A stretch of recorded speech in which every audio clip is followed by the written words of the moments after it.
Guys, hi, how are you do guys? How are you guys doing? I hope nongene right ne. Quickly, I just wanna say, Judge Rata, please do dala what you must. Judge Rata, guys, makadale what he must, guys. At this point, asisamcenganga. Judge Rata mkhohleng dala what you must, sir. Dala what you must, and there are so many people before you that thought the day will never come where they are fully exposed and their shende is out there. There are so many people. There is no way that you, as a proper judge, could fight the way you are for a state case that you have nothing to do with. Why is he fighting for the state case, Judge Rata, guys? Someone make it make sense for me. Makadale le ndafuna uyidala.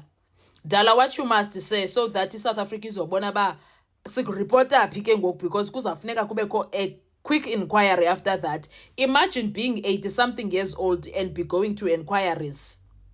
Because isenzo meyiwa murder case yona is going to have an inquiry of its own. And it's not going to be nice. For everybody who was involved, it's not going to be nice. This is not even about the accused. No, this is about our country. And if as a paramedic country yethu sizaba nengxaki because what kind of judicial are we going to have if we are going to have judges like Judge Rata Mokgoatleng who behave the way he does in court and get away with it? No, guys. No. It's about time we get up and do something. Not anything illegally, no. It is something that needs to be out there, just like the way the commission of Madlanga Commission is doing.